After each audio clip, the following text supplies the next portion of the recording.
When it comes to your retirement, do you want to have the same old plan everyone else has? Of course not. You're unique and have your own goals and dreams. Don't be treated just like a number. This is your retirement. So it's time to think differently. And you're in luck because you've found the Retire Your Way podcast with ILG Financial. At ILG Financial, you won't find generic, run-of-the-mill plans containing the same old cookie-cutter solutions. Dave, Chase, and the ILG Financial team focus on building one retirement at a time using their Think Differently philosophy. And that means your own comprehensive plan with customized solutions built to achieve just one goal, yours. So put on your Think Differently hats and get ready to take back control of your retirement today and for all the tomorrows to come. ILG Financial's Retire Your Way podcast was created just for you, and it's starting right now. Welcome to the Retire Your Way podcast. We appreciate your being here with us today. I'm Rod Stutz along with Chase Lopez of ILG Financial. His office, of course, in Stafford, Virginia. And you can go online to find out more, ilgfinancial.com.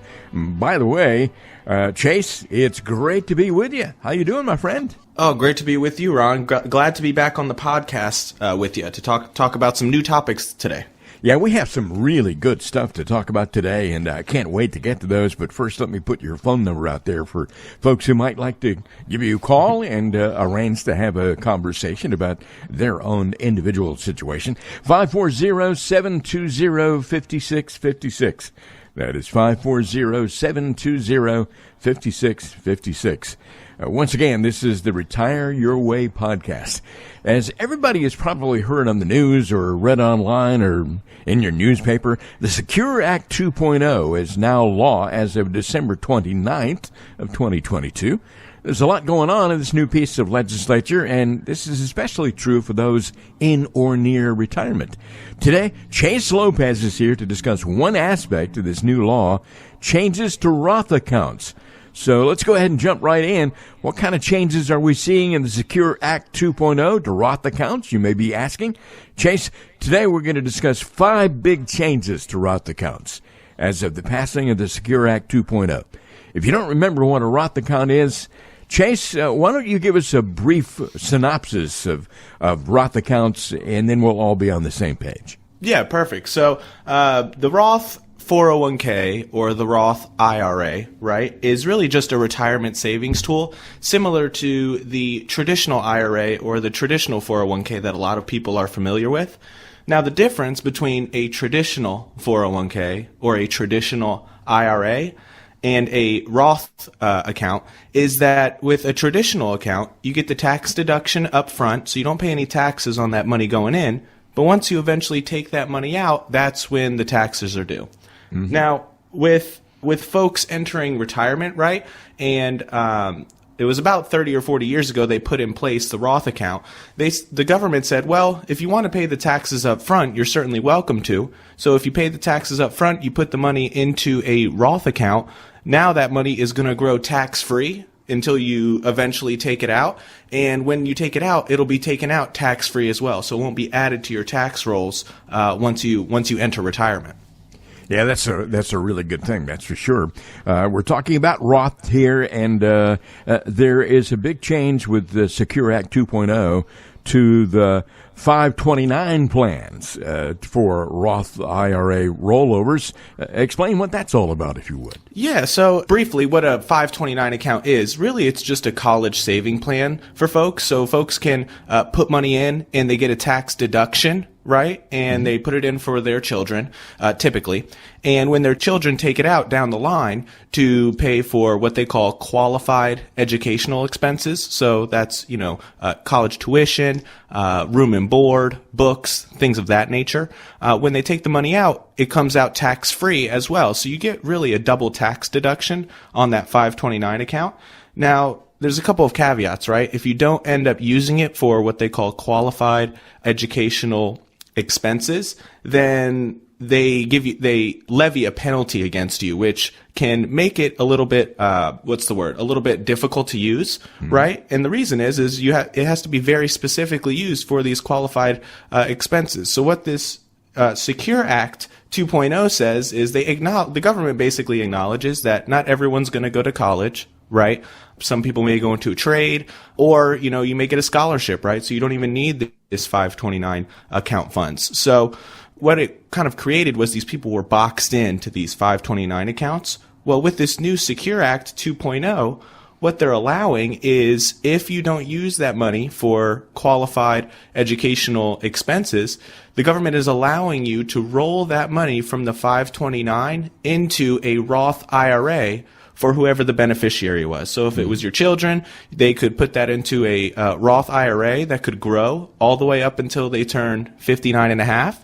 And then when they turn 59 and a half, when they're entering retirement, they can take those funds out tax-free. So it really gives folks a lot of flexibility with these 529 accounts, which may make them end up being more attractive for folks, knowing that they're not necessarily going to be boxed in having to use this for college down the road. I don't think their child's going to necessarily need college. I would think this would really alleviate parents' fears about overfunding 529 college savings accounts. And I would imagine this is a really good thing the government is doing, but I would imagine as just about everything the government does, there are limitations. Would that be correct, Chase? Oh, yeah, absolutely. To your first point, right, it does really alleviate some of that fear for parents. And I think really what the government's trying to do here is say, hey, don't be afraid to try to fund your child's education, right? There is essentially an out here with this new rule. But to your second point, there is certainly some limitations. Now, the limitations aren't, they're in place for a reason, right? So I'll just kind of run down the list here real quick for the listeners. And really these limitations, right? Whenever we're talking about rolling funds over to another account, we really want to make sure you get with your financial planner, your tax accountant, or really whoever kind of advises you on your finances to make sure a lot of these limitations don't trip you up down the line. But the first one is there's a lifetime limit to the rollover that you can do from the 529 account to the Roth IRA. So that lifetime limit is $35,000. And annually, you can't move over money from the 529 to the Roth that is more than the contribution for your IRA. So what does that mean? Well, every year, at least currently, this changes every single year, but at least currently, you can put in about $6,000 a year into an IRA. So what they're saying is you can only roll over from a 529 account to a Roth. You could only roll over about $6,000 a year. Mm-hmm. Now that number changes every year. So again, right, going back to our original point, you just want to make sure you get with your financial person to see exactly what that'll be. Yeah, you gotta know all these rules. I mean, my goodness, the average person out here is not going to know all that, and that's why it's so important to get in touch with someone like Chase Lopez. Oh yeah, 100%. And unfortunately, right, and the analogy I'll use for a lot of folks, Ron, is let's say I were to go into your job, right? For one of the listeners out there, your job, you've been working at it for years. Mm-hmm. You've built out systems, and there's certain rules and criteria that you have to follow every single day to do your job. Well, it's similar to what we do, right? We've built out this system for over 14 years now to kind of build out plans for folks, and we stay abreast and look for all of these different pitfalls and all of these different rules that can trip people up so that they're not out there, to your point, kind of learning it on their own and trying to do it on their own. Yeah. And there are just a couple of other of those limitations, and I just want to run through them just so the listeners can be fully aware of what those are. The last couple are the Roth IRA that the 529 account gets rolled to. It has to be in the name of the person who's the beneficiary of the IRA. So if it's your child's child is the beneficiary of the 529, it would have to be their Roth IRA. And then this is really one of the bigger ones. And this goes to what the government is really trying to do with this new provision in the law. The 529 account must be open for at least 15 years.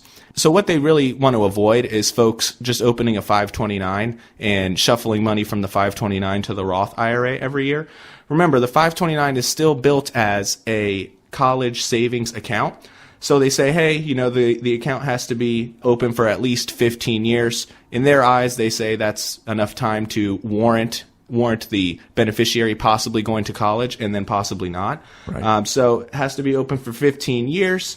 and the contributions and the earnings made within the last 5 years are not eligible for rollover. So every contribution you make, there's basically a 5-year clock to where you can move that money from the 529 to the new Roth IRA. And again, just to emphasize, the amount that you roll over is tax-free, right? Oh yeah, absolutely, absolutely. And that's kind of the big takeaway from all of this is it still keeps that tax-free status that it has in the 529. But now when you roll it to the Roth, you have some more flexibility down the line once you enter retirement to use those funds for what you want to. Now, this is an entirely new rule, which makes it one of the most significant changes. There's still a need for elaboration on details from the IRS. This is all kind of hard to understand, as I said a moment ago, for those of us who don't do this on a daily basis. And that's why it's so important to get in touch with Chase Lopez and Dave Lopez and all the folks at ILG Financial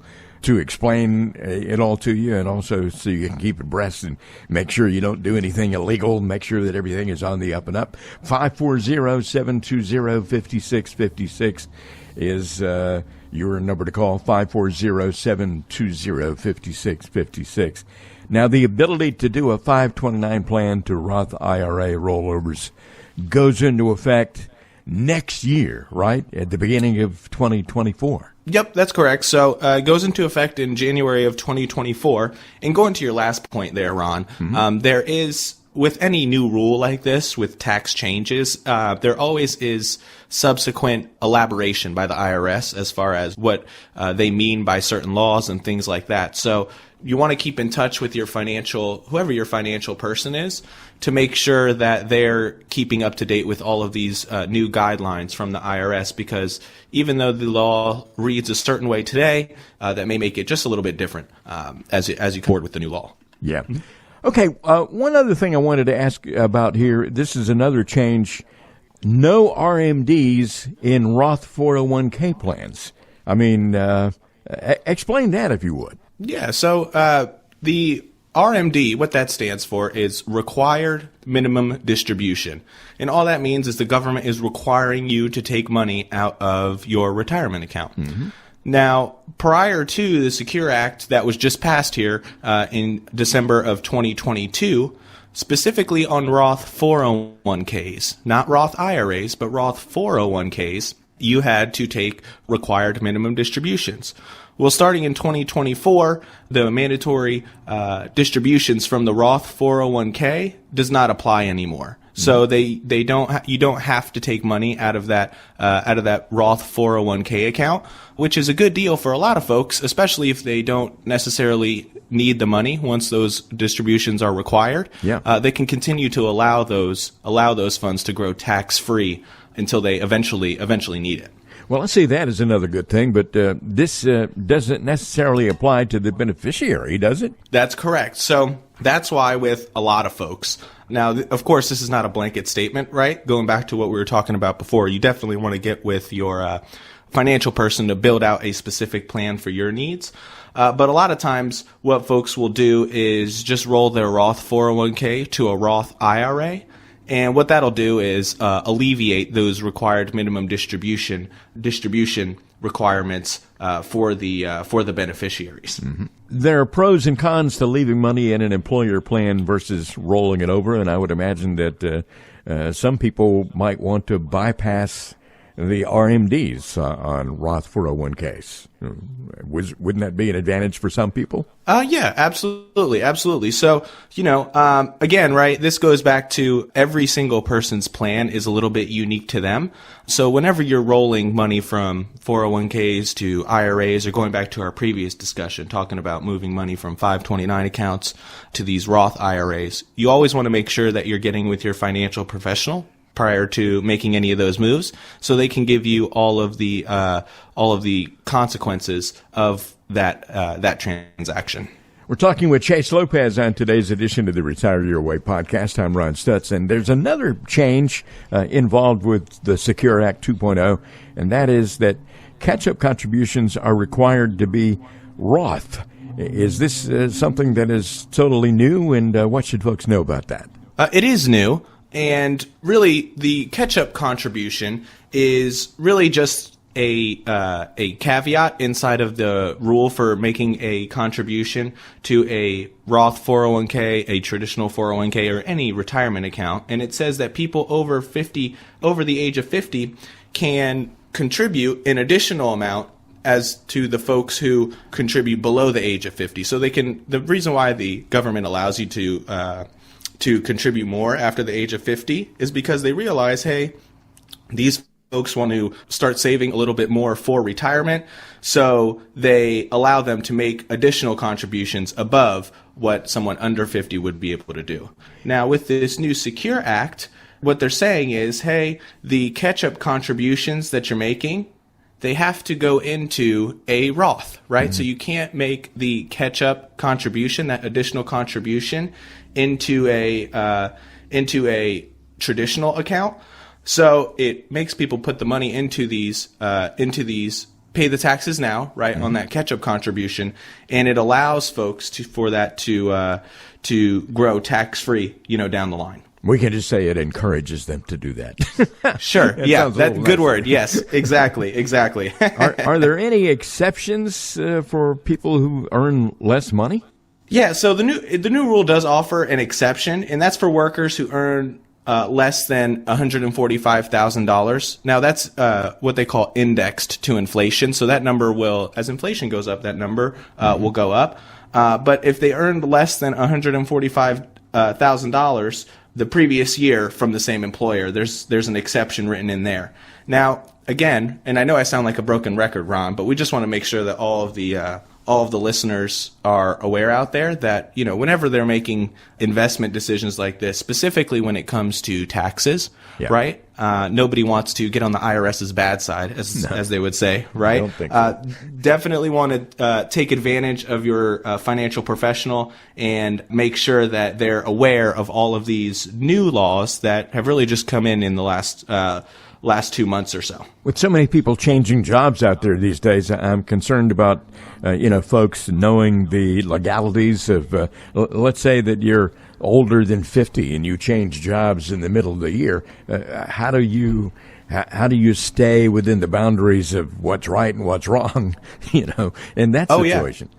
Oh, absolutely. And that's kind of the catch-22, right? When you're switching jobs, a lot of times when you're filling out your retirement savings account paperwork, oftentimes it's with an HR professional that works at that new job, right? And they don't necessarily, and this is not a blanket statement, right? There's a lot of very well-intentioned HR professionals out there, but a lot of times they're just not aware of a lot of these different nuances that are inside of these new laws.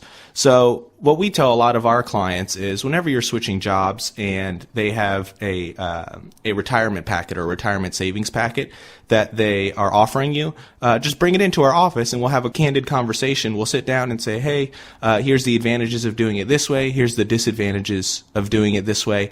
And then you can kind of move forward with that new plan. Gosh, there's so many things to know here. I mean, with Secure Act 2.0, a lot of things need explaining, and that's why Chase Lopez is taking this time to try and run all these things down. I would imagine that all of this might be a little bit of a problem for small employers, small businesses that don't have very many people in the plan. Yeah, and that's a whenever we're talking about small businesses, navigating a lot of this retirement stuff becomes a little bit more difficult, just for the simple fact of they don't have a huge, legal team, like a big corporation, right? They don't have a huge legal team. Mm-hmm. They don't have a huge HR team that's putting this stuff together. Yeah. So unless a plan allows catch-up contributions in Roth accounts, nobody can make a catch-up contribution for a small employer, right? So the employer has to implement that for not only one employee, but every employee. And due to the added administration costs and administration expenses of permitting Roth conversions, many small 401ks don't currently offer that Roth plan at the moment. So if they don't offer it, then you may not be allowed to do that catch-up contribution. So there may be another way that you can go about doing that catch-up contribution in an IRA outside of your employer plan, but that would have to be set up independent of what you have with your employer. Okay. Another change I understand with the new Secure Act 2.0 is that there is optional treatment of employer contributions as Roth contributions. Explain that to me and everybody else out there, if you would. Yeah. So prior to the Secure Act passing here last December of 2022, whenever your employer matched your contribution. Now, what do I mean by that? Well, a lot of times employers will say, hey, if you match, 3% of your salary, and this is just an example out there. Every employer is a little bit different, but they say if you contribute 3% of your salary, they say we will also contribute up to 3% of your salary. Now, again, every employer is a little bit different, but what we tell folks is that's free money, right? That's basically a free 3% match, a free 3% contribution that they're making on your behalf into your retirement accounts. Yeah, now, and why would you not take advantage of that? For sure. Exactly, right? Prior to the Secure Act, those matching contributions, those contributions from your employer had to go into that traditional 401k. So it wasn't, so it went into what's called a tax deferred portion of the 401k or the traditional 401k. So that money would grow over time. And then when you take the money out, then it would be taxed then. What the new Secure Act says is, well, the employer can either put that money into a traditional account or they can put it into the Roth account, which is a big boon for employees, right? That free money that we were just talking about, now that can go into a tax-free account. It'll grow tax-free, and then eventually down the line when you take it out, you'll be able to take it out tax-free as well. Yeah, and that is a really good change, and I would imagine that this is going to be a good thing for so many folks out there in the workplace. Now, let me ask you this question. Employers offering matching funds based on student loan payments may also apply contributions to Roth accounts. And this is going to make a lot of sense for folks who have all those student loans out there. Boy, you hit it right on the head, Ron. And this has been a big topic around retirement planning and really just the current landscape that we're seeing with savings in general.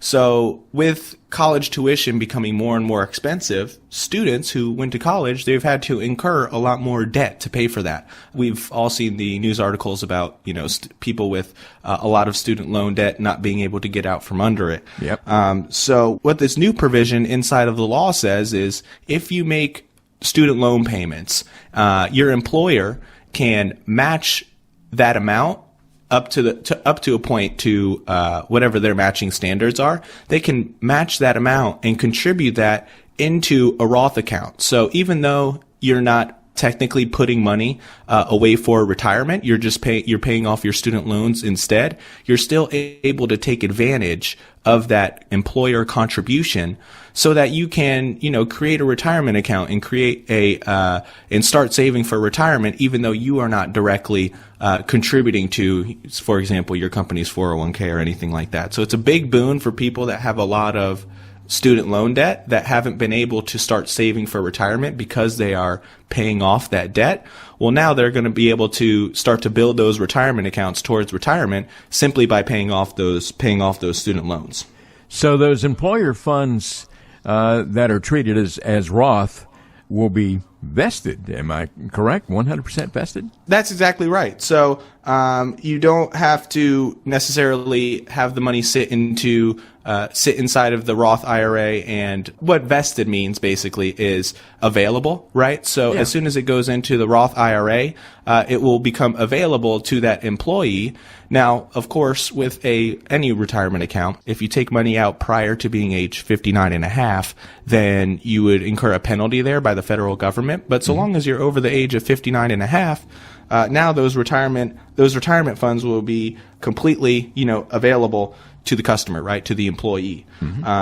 So, although this is effective immediately, is how the law reads, It will take some time for employers to catch up with this brand new law, right? Going back to my original point, there's going to be a lot of administrative costs, and companies will have to change a lot of their processes to catch up with the law. So I say all that to say, if you're out there and you're listening to this podcast and you go to your HR department and you say, hey, I was listening to Ron and Chase and they talked about all these changes to the 401k, don't be surprised if they tell you, yeah, we're working on it right now, and we're hoping to get those implemented in a certain amount of time. It just there's a lot of rules and regulations that they have to follow, and they have to get up to speed on this stuff as well. It takes time to make all these changes, and like you said earlier in our program, they're probably going to change it again next year anyway.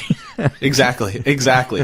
So and it's funny that you say that. That's why these HR departments are constantly having to make adjustments, or you may say, hey, this is like the fourth letter in the past couple years I've gotten from my 401k. What is all of this about? Well, they're just adjusting as all of the laws are adjusting. So, just stick with it, right? Again, going back to what we were talking about before, just stay in contact with your, financial professional, and they'll be able to give you the most up-to-date information as to what's changing over in the retirement saving landscape. Well, Chase, I really appreciate your sitting down and taking the time to explain all this, but I would imagine that, just about everybody listening to the podcast today might still have some questions about this and might need further explanation or maybe going over some of these points again, because I don't really fully understand it myself, and I would imagine that is the case with a lot of folks out there. But if there's anybody who would like to have a longer discussion about all of this, Chase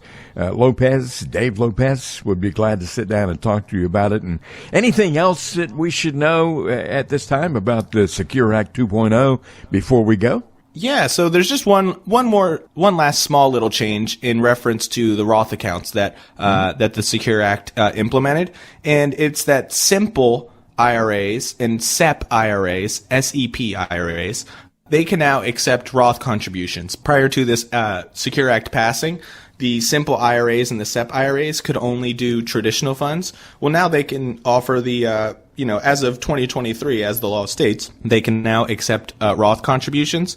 Now, those accounts are really for very small businesses, right? So someone that's self-employed, maybe has one employee, one or two employees, they utilize the simple or the SEP IRAs. Well, now they're allowed to offer a Roth option inside of their plans. Now, just as much with the larger companies, even more so with these smaller employers, the IRS has said as of now they can offer it. It will just take a little bit of time for those. If you work for an employer that has one of those plans, it'll just take a little bit of time for them to implement that option, as we move forward.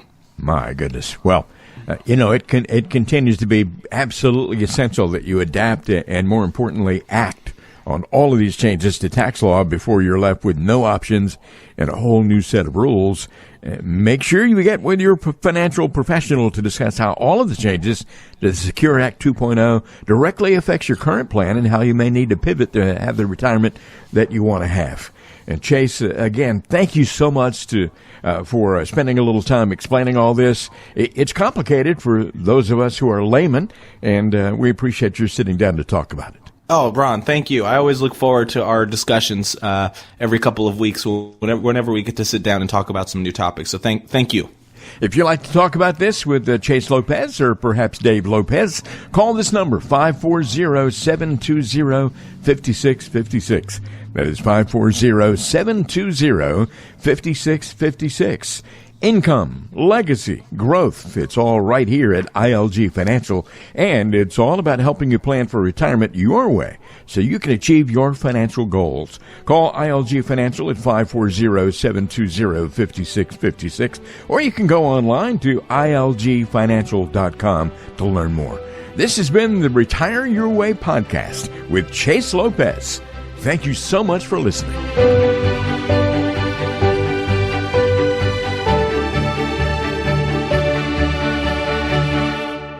The information provided is for educational purposes only and is not intended as investment advice for any individual or entity. All information contained herein is believed to be from reliable sources. However, we make no representation as to its completeness or accuracy. The views presented today are those of Dave Lopez and do not necessarily represent the views of the Alpha Star Capital Management, LLC. The opinions expressed are subject to change without notice and do not constitute financial, legal, or tax advice. Please consult your financial professional before executing any financial strategy. Investment advisory services offered through Alpha Star Capital Management, LLC, a registered investment advisor. Alpha Star and ILG Financial, LLC are independent entities. SEC registration does not constitute an endorsement of the firm by the Commission, nor does it indicate that the advisor has attained a particular level of skill or ability.